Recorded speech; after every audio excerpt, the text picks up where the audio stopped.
One of our favorite places here in North Central Florida is the Florida Museum of Natural History, and that's why we're here, aren't we, Darcy? Exactly. There's a lot of things happening here. Let's talk about the lobby first of all. Our new lobby look says natural history, and is also a lot more comfortable for people to just come and hang out with us. Yeah, and the video wall. And Elvis looks like he's a little more lit up in different ways. The mammoth looks He demanded great. it. But the big deal right now, the Megalodon, the largest shark that ever lived. I have this in my pocket. What is this, Darcy? Well, you happen to have a very large adult Megalodon tooth. A real tooth. Beautiful fossil. Tells us a lot about the extinct largest shark that ever lived, which lived 17 to 2 million years ago.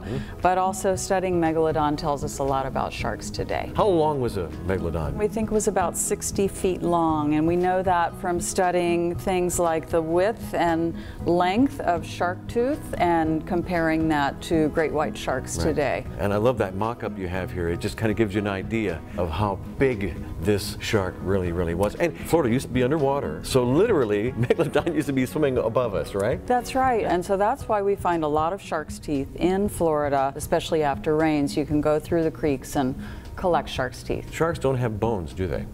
Sharks don't have bones. They have a lot of cartilage. The tooth is usually the only thing that survives, but backbones, centra, that do gradually become more bony, and those sometimes fossilize. And so we have some centra in the exhibit that you can count the growth rings to tell how old the shark was when it died. We get an idea of how much food it ate. Megalodon, you know, ate pretty much whatever it wanted to. Probably ate whales. There's some evidence of that. That's good to know something eats more than I do.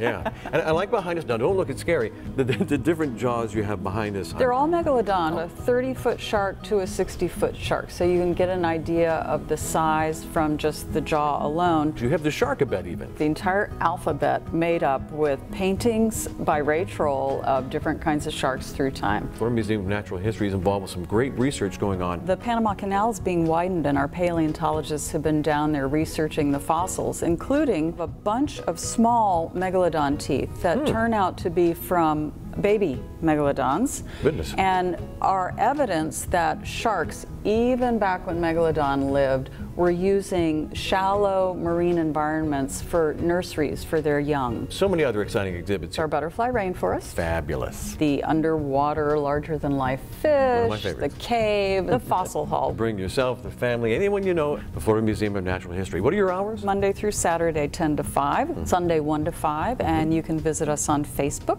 Come to the Florida Museum of Natural History, right? Right. Boy, it would have been hard to brush that tooth, wouldn't it?